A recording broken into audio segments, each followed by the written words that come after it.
videoni zalga chiqadigan hamda testosteronni doimiy qabul qiladigan akalarimizga yuborib qo'yishni esdan chiqarmang. Sababi ular uchun juda ham foydali bo'ladi.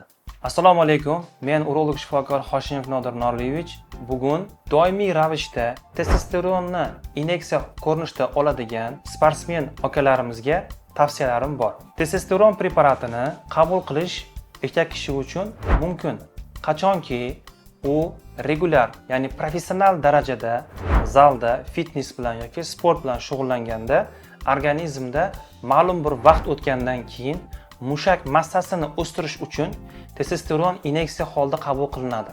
Buni faqat trener emas, vrach endokrinolog va urolog androlog shifokorlari bilan maslahatlashgan holda olishni tavsiya qilamiz. Demak, testosteron preparatini umuman olish mumkin emas deya olmaymiz. Olish mumkin. Agar siz professional sportchi bo'lsangiz, mushak massasini o'stirsangiz, sizga testosteron preparati zarur. Lekin shuni esdan chiqarmang.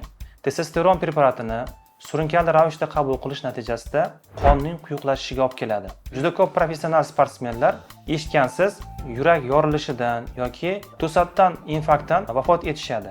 Buning sababi ular sport bilan shug'ullanishi, fitness bilan shug'ullanish natijasida organizmdan suv ko'p chiqib ketadi. Shuning natijasida hamda aynan testosteronning gormonning ta'sirida organizmda qonning o'ta quyuqlashishiga olib keladi. Shuning uchun sizga maslahat, bir yilda kamida bo'lmaganda 3 marta qonning quyuq suyuqligini tekshiruvchi tahlil bor. Tahlil nomini koagulogramma deyiladi. Aynan shu turdagi analizni topshirib turishni tavsiya qilamiz.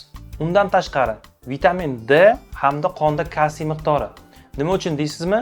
Aynan vitamin D va kalsiyni ham testosteron qondan yuvib chiqaradi. Ya'ni suyaklardan yuvib qonga tushirib, shu orqali organizmdan chiqib ketadi.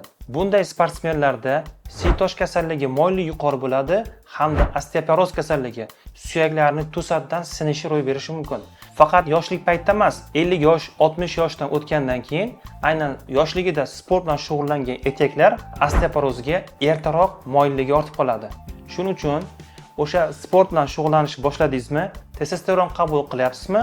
Albatta siz ratsioningizga kerakli bo'lgan vitamin D ni hamda kalsiyni qo'shib qo'yishni unutmang. Buning uchun qonda kalsiy va vitamin D topshirasiz.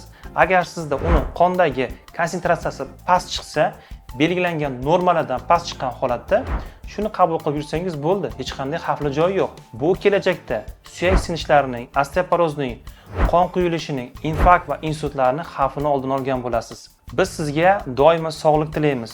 Bizning kanalimizda nafaqat sport, balki tibbiyotdagi barcha sohalarni qamrab oluvchi foydali ma'lumotlar bor. Kanalimizni kuzatib boring. Agar videolarimiz ma'qul bo'lgan bo'lsa, like bosib, obuna bo'lishni unutmang. Sog' va salomat bo'ling.